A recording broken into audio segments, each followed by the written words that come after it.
So ayan, nakasaksak na po yung unit natin, no? Ayan, nakasaksak na po siya. So test natin dito sa ating secondary kung meron na bang supply na lumabas. Ayan, check natin, nakatuto tayo sa may 12 volts line. Tingnan natin, ayun. Meron na siyang 12 volts yung ating secondary, no? Ayan. So goods na po yung ating primary.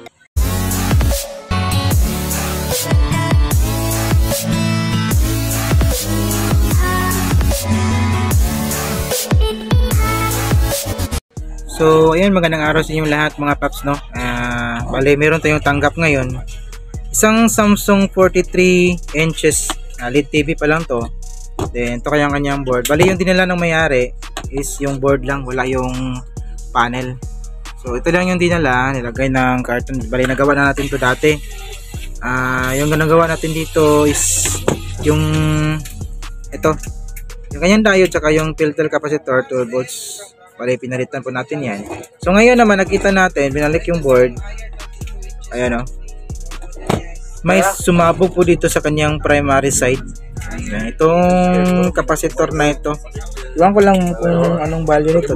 Tingnan natin kung ito meron palang value na kalagay. So yung value niya is high voltage capacitor 101 key 1 kV. Ayan. Pero kung titingnan mo, parang sumabog din yung filter, oh. Pero hindi yan, sumabog yung filter natin. Galing yan dito, yung parang carbon na maitim yan. Galing yan sa capacitor na ito. So, chinek natin siya actual. Ang nakita natin is open yung fuse. Ito. Open yung fuse.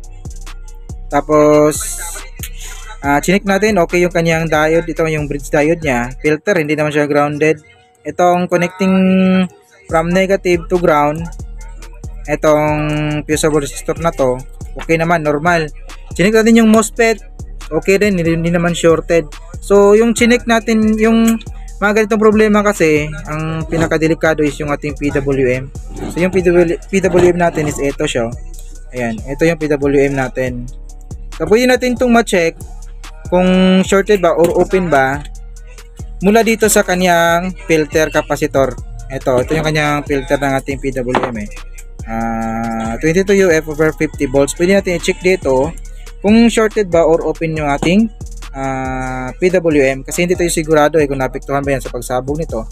Pero sa mga ganitong problema, sabog yung capacitor, minsan na walang ibang naepektuhan kundi ito lang talaga yung problema. Ito yung dahilan kung bakit sumabog yung fuse. Dahil na pagsabog nito, magkakaroon siya ng leak. So yun nga, kapag may leak yung primary, syempre magkakaproblema, sasabog, puputok yung fuse. So ngayon, turo ko sa inyo kung paano mag-check ng PWM through sa pamagitan ng kanyang filter capacitor.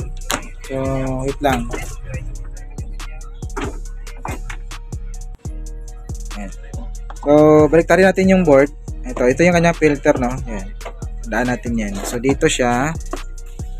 Ito yung filter natin. So check natin ngayon to. Naka times 10 ohms lang po tayo. Yan yung tester natin. Naka 10. Ayan.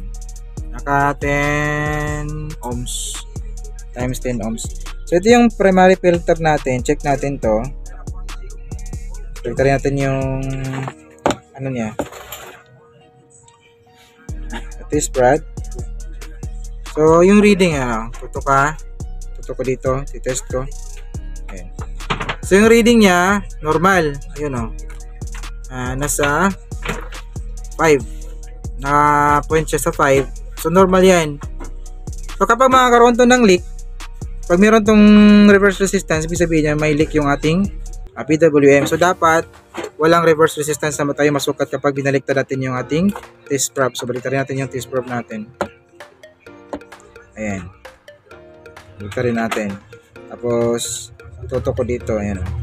Tingnan nyo, wala po siyang reverse resistance. Ibig sabihin yan, normal yung ating PWM. Hindi siya open, hindi din siya leak. Pero hindi ako sigurado kung totally working talaga siya. So malalaman natin yan kapag pinalitan natin yung kanyang yung sumabog na capacitor nito. Hanapan natin muna yan. 101 key 1 kV. So hanapan ko lang. Kuha tayo dun sa mga ibang spare natin na board. Marami sa ilalim dyan. So, balik tayo kapag naikabit na natin yung bagong capacitor, tapos linisan natin yung may carbon dito sa kanyang filter. Then, check natin. So, wala na tayong masukat na secondary dito kasi nga may problema sa primary. So, bug yung fuse. So, kahit saksak mo siya, walang papasok dito sa primary natin.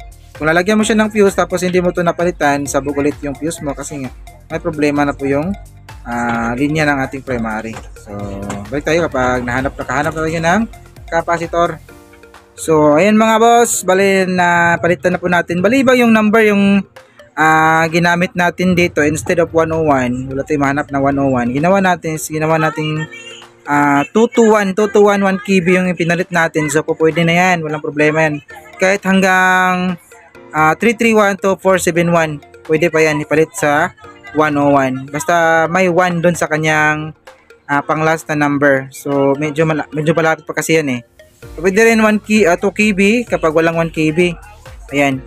So, chinik natin dito yung filter niya. Bali, jumper lang po natin yung kanyang fuse. Ayan o.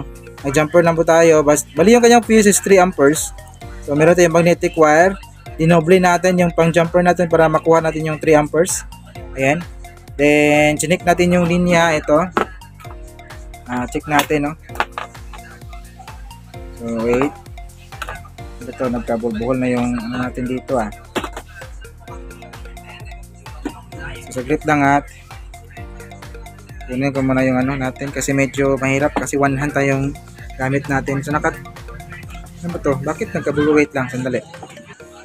So, ito continue tayo. Ayan. So, nakaset po tayo ng times 10 ohms. Sort natin yung resistor natin. Ayan. Sumobra pa konti. Ayan. So, check natin ngayon yung filter. Yung filter na to. Una tayo dito sa may diode sa kanyang bridge. Ayan. Tutok natin dito. So, yung reading niya, ayun. Nasa point lang. Naka-point lang sa number 5. So, normal yan. Yan yung standard reading sa mga ganitong PCB board. Yan. Then, filter naman, yung filter natin. Yan, filter natin. So, ganoon rin kasi konektado po yan dun sa ating bridge diode, no? Yan. So, normal. So, i-check natin yung kanyang ating capacitor na ipinalit. Na-check natin yung sira, leak siya. So, ito ngayon, nakatutok tayo. Wait.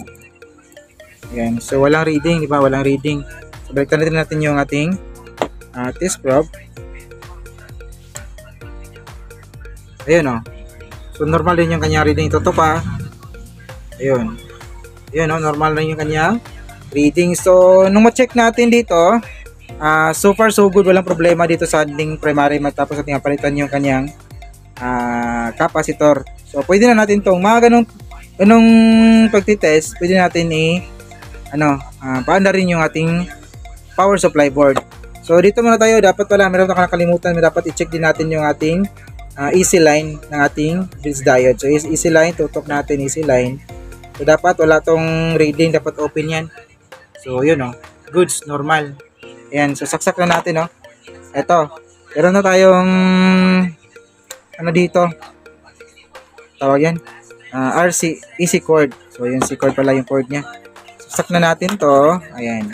Then, gamit tayo ng digital tester. Wait. Ready lang muna natin. Then, yung ating easy cord, saksak natin. Saksak ko pala kasi nag-iisa lang ako.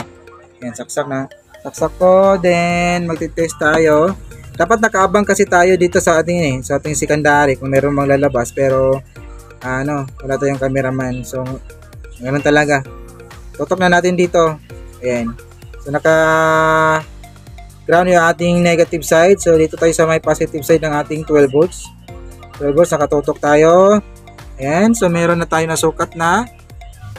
Ayun, 12 volts. So, meron tayong nasukat na 12 volts. Ibig sabihin yan, normal na po yung ating primary. Kasi meron na tayo nasukat na secondary.